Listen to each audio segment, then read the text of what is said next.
تو فرمایا وَكَذَلِكَ أَوْحَيْنَا إِلَيْكَ رُوحًا مِّنْ أَمْرِنَا، اے پیغمبر اسی طرح، یعنی ان تین طریقوں میں سے ایک طریقہ جو فرشتے کے ذریعے پیغام اور وحی کرنے کا ہے پیغمبر، ہم نے آپ کی طرف روح الامین حضرت جبرائیل کے ذریعے وحی کی۔ مَا كُنْتَ تَدْرِي مَا الْكِتَابُ وَلَا الْإِيمَانُ، اے پیغمبر جبرائیل کے ذریعے آپ تک اللہ کی باتیں پہنچنے سے پہلے آپ کسی کتاب کو، قرآن کو نہیں جانتے تھے، وَلَا الْإِيمَانُ، اور آپ ایمان کو بھی نہیں جانتے تھے۔ جہاں تک ایمان کی، اصول ایمان کی بات ہے، وہ ہر پیغمبر جانتا ہے، یاد رکھیں۔ اللہ تعالیٰ نے انبیاء علیہ السلام کو پیدائشی طور پر ایسا ہدایت پر پیدا کرتے ہیں کہ جس چیز پر ایمان ضروری ہوتا ہے پیغمبر اس پر ایمان رکھتے ہیں۔ ایسا نہیں ہوتا تھا کہ پیغمبر بھی دعوی نبوت سے پہلے کفر کرتے تھے اور شرک کرتے تھے اور بتوں کو پوجتے تھے، اور کل جب نبوت کا دعویٰ کریں تو لوگ کہیں جی کل آپ تو ہمارے ساتھ بتوں کو سجدے کرتے تھے اور آج آپ ہمیں منع کر رہے ہیں۔ ایسا نہیں ہوا۔ لیکن یہ جو فرمایا وَلَا الْإِيمَانُ، آپ ایمان نہیں جانتے تھے، یعنی ایمان کی تفصیلات آپ کو نہیں تھی، اصولی طور پر ایمان آپ جانتے تھے۔ رسول اللہ صلی اللہ علیہ وسلم کی پوری سیرت پیدائش سے کیا، پیدائش سے پہلے انسانیت کے سامنے ہے۔ آپ نے بچپن میں، لڑکپن میں بھی کبھی برا کام اور غلط کام نہیں کیا، کفر شرک تو دور کی بات۔ حلیمہ سعدیہ رضی اللہ تعالیٰ عنہ فرماتی ہے کہ محمد صلی اللہ علیہ وسلم چھوٹے سے بچے تھے، کبھی بستر پر پیشاب نہیں، اور اگر کبھی ان کے کپڑے ہٹ جاتے، ننگے ہو جاتے تو رونا شروع کر دیتے تھے، اور میں ان پہ کپڑا ڈالتی تھی تو خاموش ہو جاتے۔ یعنی معصومیت کے دور میں، شیرخوارگی کے دور میں ننگے ہو جاتے تھے، حالانکہ بچوں کی عمر میں کیا پتا ہوتا ہے کہ ہم ننگے ہو، تو آپ برداشت نہیں کر سکتے تھے، رونا شروع کر دیتے تھے، اور میں آپ پہ کپڑا ڈالتی تھی، آپ جب کپڑے میں مستور ہو جاتے تھے پھر چپ ہو جاتے۔ آپ علیہ السلام کے رضائی بھائی بھی تھے۔ حضرت حلیمہ سعدیہ کہتی ہے میں نے ایک دودھ اپنے بیٹے کے لیے وقف کیا ہوا تھا اور ایک محمد کے لیے، کبھی بھی محمد صلی اللہ علیہ وسلم نے اپنے بھائی کے حصے کا دودھ نہیں پیا۔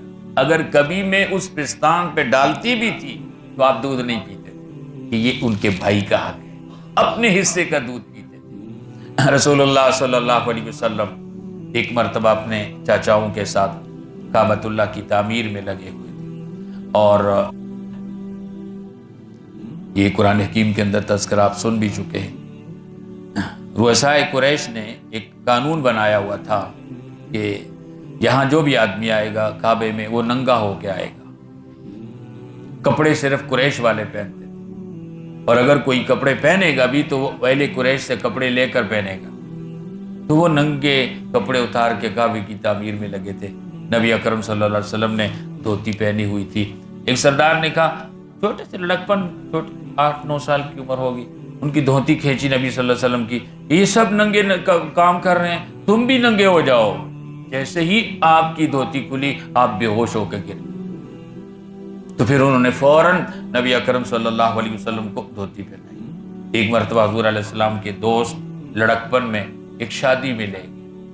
وہ کفار مکہ کی شادیاں ایسے ہوتی تھی جس طرح آج مسلمانوں کی ہوتی، شرابیں پیتے تھے اور ناچ ہوتا تھا، گانا ہوتا تھا، لونڈیاں ناچتی تھی، گانا بجانا، خرافات ہوتے تھے۔ زبردستی دوست پکڑ کے لے گئے، حضور اکرم صلی اللہ علیہ وسلم وہاں پہنچے، وہاں گانا بجانا ہوتا۔ آپ صلی اللہ علیہ وسلم فرماتے ہیں اللہ نے مجھ پہ نیند طاری کر، میں ایسے پڑا ہوا تھا جیسے بے ہوش ہوتا۔ ساری رات میں نے نہ کچھ دیکھا ہے، نہ صبح سورج نکلا تو میرے دوستوں نے جوڑا کہ تم ساری رات کیا کرتے رہے ہو، ہم تو یہ دیکھتے رہے، یہ دیکھتے رہے، یہ سنتے رہے۔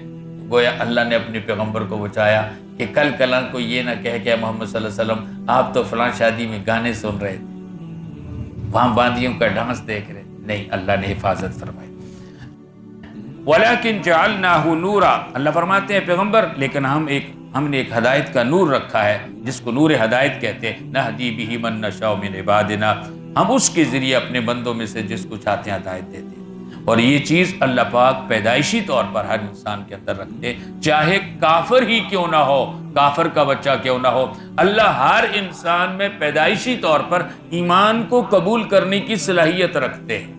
اسی کو لوگ اکثر بیان کرتے ہیں لیکن غلط انداز سے بیان کر دیتے ہیں کہ ہر بچہ مسلمان پیدا ہوتا ہے۔ ایسا نہیں ہے، ہر بچہ ہدایت کی صلاحیت کے ساتھ پیدا ہوتا ہے کہ اگر اس تک ایمان اور اسلام پہنچے تو وہ قبول کر سکتا ہے اور اس پر چل سکتا ہے۔ اس کے بارے میں حضور علیہ السلام نے فرمایا کل مولود یولد علی الفطرہ، ہر بچہ فطرت پر پیدا ہوتا ہے، نیچر پہ۔ نیچر اسلام ہے، یاد رکھنا، دنیا میں انسان کی نیچر اسلام ہے۔ یہ کافر کہاں سے آتے ہیں؟ یہ کافر تو ماں باپ بناتے ہیں، خدا نہیں بناتا۔ فرمایا کل مولود یولد علی الفطرہ فابواہ یہودانہ او ینصرانہ او یمجسانہ۔ اللہ تو ہر بچے کو ہدایت پر پیدا کرتے ہیں، پھر کسی کا باپ، کسی کے ماں باپ اس کو یہودی بنا دیتے ہیں، کسی کے نصرانی بنا دیتے ہیں، کسی کے مجوسی بنا دیتے ہیں، کسی کے ہندو بنا دیتے ہیں، کسی کے ماں باپ سکھ بنا دیتے ہیں، کسی کے ماں باپ دہریہ اور کمیونسٹ اور ملحد بنا دیتے ہیں۔ یہ ماحول اور معاشرہ بناتا ہے، خدا کسی کو کافر نہیں بناتا۔ تو فرمایا وہ ہدایت کے ایک نور ہوتا ہے، نہدی بہ من نشاء من عبادنا، ہم اپنے بندوں میں سے اس کے ذریعے ان کو ہدایت کا راستہ دکھاتے۔ وَإِنَّكَ لَتَهْدِي إِلَىٰ صِرَاطٍ مُسْتَقِيمٍ، اے میرے پیغمبر آپ تو تمام لوگوں کو صراط مستقیم کا راستہ دکھاتے۔ صراط اللہ الذی لہ ما فی السماوات وما فی الارض، اس اللہ کا راستہ آپ دکھاتے ہیں کہ زمین اور آسمان میں جو کچھ ہے سب اس کی ملک میں ہے، سب اس کا ہے۔ الا، اے لوگو سنتے ہو، الاللہ تسیر الامور، تمام کام تمہارے اللہ ہی کی طرف لوٹتے ہیں۔ اللہ پاک ہمیں